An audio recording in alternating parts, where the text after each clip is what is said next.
Avertissement. Les cascades de cette vidéo ont été réalisées par des amateurs. Pour votre sécurité, n'essayez quand même pas de les refaire chez vous.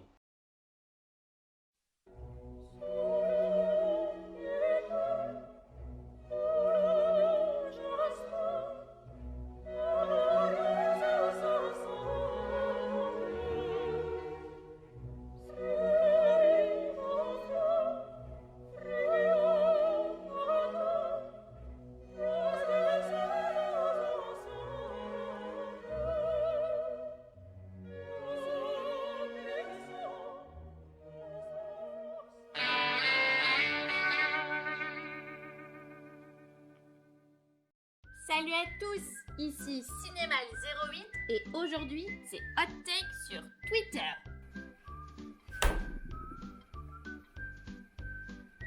Voilà, maintenant on attend. Salut, tu connais Jackass? Parce que moi, pas tant que ça en fait. Ouais, enfin, ce que je veux dire, c'est que j'ai découvert Jackass avec le jeu sur Nintendo DS, qui était, dégueulasse, faut se l'avouer. Mais bon, malgré tout, j'ai passé un bon moment, et puis avec son arène un peu ouverte, ça donnait un peu une petite impression de liberté. Bon, vous avez vu, c'est peut-être pas si bien que ça, mais au final, ça m'a donné envie de m'intéresser à la série. Sur PSP en tout cas. Et ouais, parce qu'en fait, le jeu était aussi sorti sur PSP. Et là, ouais, c'était directement un autre type de fun. Les mini-jeux, la BO, les graphismes, le système de ragdoll, le mode réalisateur, enfin bref, c'était super cool. Et là, ah tiens, mais c'est des bonus. J'adore regarder ce que les développeurs nous laissent comme surprise. I'm Johnny Knoxville and I have gas. I'm gonna go to yoga class.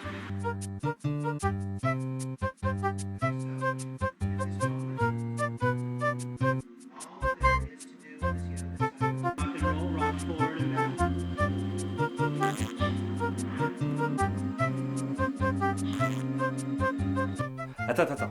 C'est ça Jackass? Bah ouais, mon premier contact avec la bande a été les bonus de la version PSP du jeu. Mon acharnement de gamer m'a donc permis de découvrir cette œuvre qui, à ce moment, je ne le savais pas encore, allait marquer ma vie. Mais alors du coup, Jackass, qu'est-ce que c'est? C'est juste un divertissement abrutissant, comme les médias arrêtent pas de le marteler? Ou alors est-ce que c'est plus profond que ça finalement? Eh bah vous savez quoi? On va voir ça tout de suite.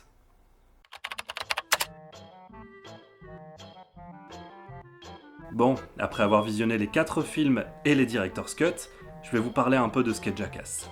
Bon alors Jackass c'est une série télé ayant vu le jour le 12 avril 2000 pour sa première diffusion aux États-Unis. Parmi les têtes pensantes de ce projet, on peut notamment citer des figures très populaires aujourd'hui parmi Chris Pontus, Jeff Tremaine le réalisateur, Steve-O ou encore Johnny Knoxville. Une personnalité que vous connaissez sûrement le plus car vous l'avez peut-être déjà vu dans Men in Black, Le Dernier Rempart avec Arnold Schwarzenegger, La Filature plus récemment sur Netflix avec Jackie Chan, Leonardo dans Les Tortues Ninja ou encore dans l'adaptation au cinéma de la série Shérif Fais-moi peur. Du coup, Jackass à la télé, ça a duré que 2 ans, et ça s'est arrêté avec un épisode final le 17 février 2002 avec des véritables morceaux de Brad Pitt dedans. Hi, I'm Brad Pitt and I'm gonna get abducted. What just happened? What the Brad Pitt got kidnapped.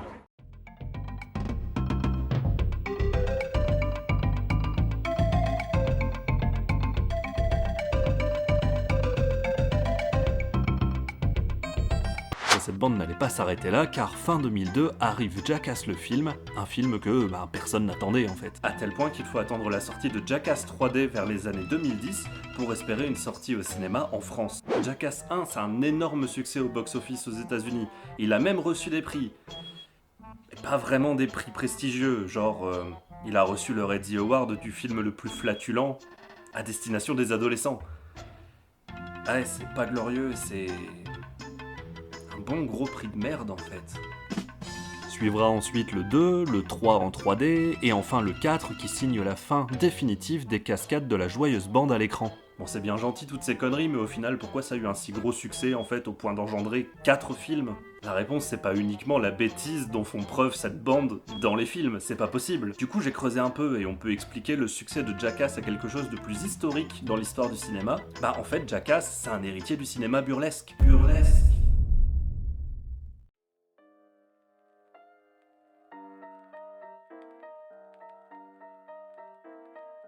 Et pour mieux comprendre mon raisonnement, il faut qu'on fasse un bond dans le passé Bon, très loin dans le passé, en 1895. Le genre du burlesque fait son apparition en France avec un film réalisé par Louis Lumière, L'arroseur arrosé. Bon alors, c'est un petit film, hein, il dure 49 secondes, et le seul gag du film, c'est l'arroseur qui se fait arroser. Ouais, en soi, il est pas giga intéressant ce film, mais je vous jure, restez, la suite pourrait vous surprendre.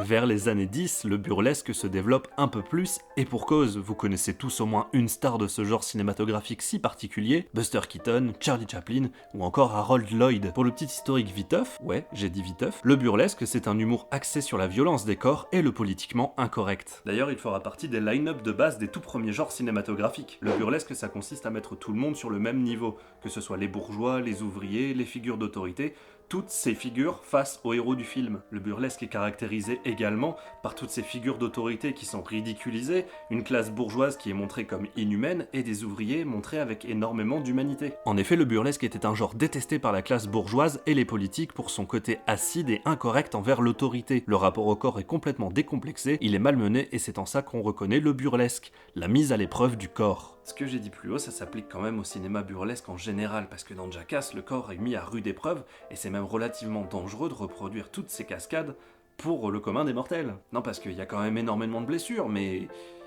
dans Jackass, ça finit quand même toujours bien aussi. Hello, I am Johnny the Magnificent. Today I'm going to wow you with my supreme skills of prestidigitation. Oh, what? Hold on! Oh, shit!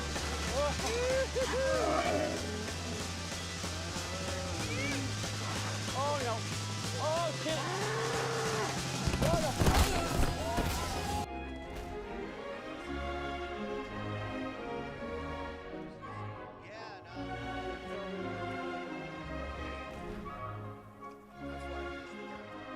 Ouais.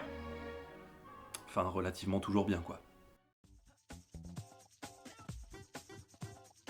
Alors qu'on s'entende bien, quand je dis que ça finit bien, c'est qu'il n'y a pas de mort, hein. Eh bah ouais, hein, pas de mort, pas de blessés très graves, la violence est omniprésente, mais la blessure n'existe pas dans le monde du burlesque. C'est un genre très bon enfant, basé sur une chose simple mais complexe, le gag. Le gag, tout le monde connaît un gag. Voilà un exemple de gag.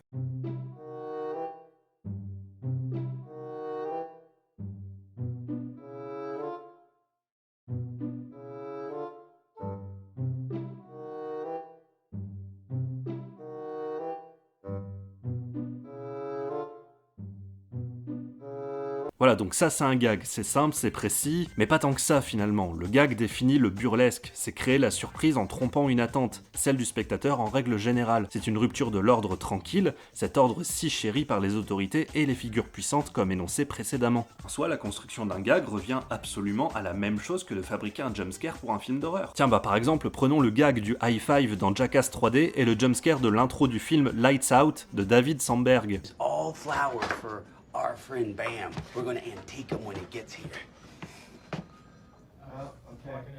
It's Kevin. Okay. What's up? Not much. How you been? High five!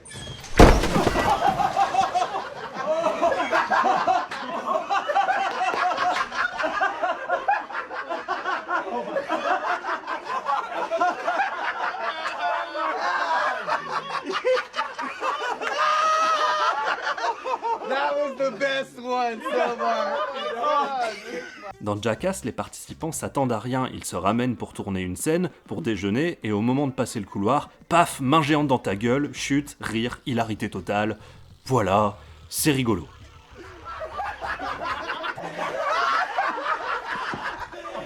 Dans Lights Out, la caméra est fixée dans une pièce, le personnage éteint la lumière et...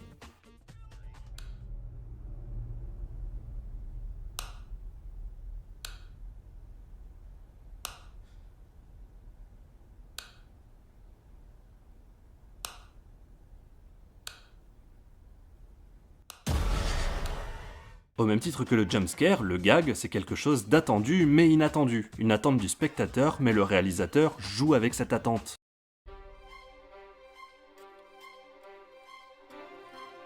Et voilà, Jackass, ça s'arrête pas uniquement à une succession de gags pour dire que c'est du burlesque. Parce que je sais pas si vous avez remarqué, mais c'est quand même sacrément excessif. Tiens, bah du coup, pour illustrer, on va prendre un sketch qui n'est pas un gag.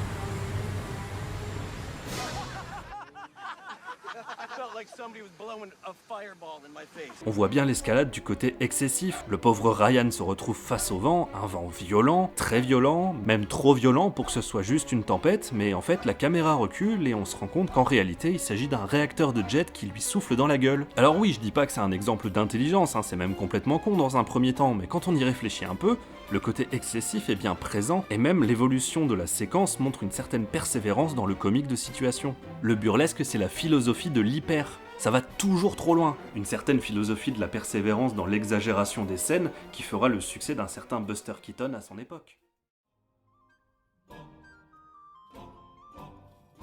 Alors après avoir exposé tous ces points-là, est-ce qu'on peut dire que Jackass est un héritier du burlesque ?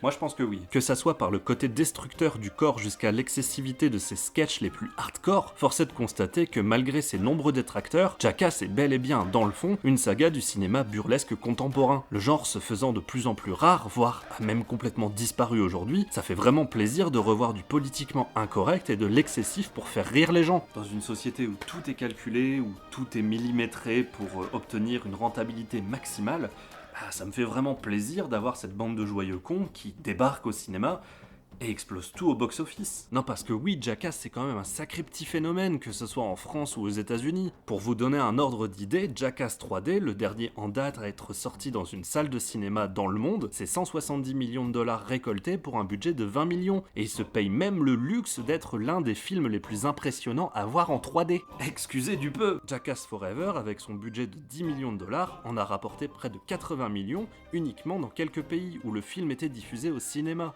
Cet énorme succès pour la Paramount leur donne l'opportunité de réaliser une série qui sortira prochainement sur nos petits écrans. Ça serait un retour aux sources sans la bande originale, mais au moins ça garantirait un retour du genre burlesque au cinéma comme à la télévision. Voilà, j'espère que ce hors-série vous a plu et de toute façon il y en aura d'autres sur d'autres sujets. On se retrouve très bientôt pour une prochaine vidéo et en attendant tu peux commenter, liker ou partager. Ça peut aider la chaîne si t'as aimé la vidéo. J'aimerais quand même faire un remerciement spécial à Alexis Thomasian qui a accepté de participer à cette vidéo dans ce petit caméo vocal. Donc merci beaucoup à lui et je vous dis à très bientôt. Salut!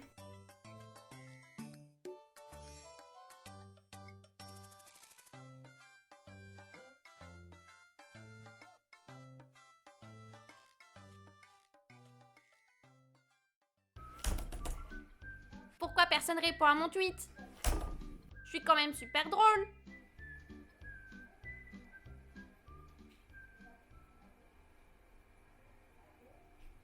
Abonnez-vous.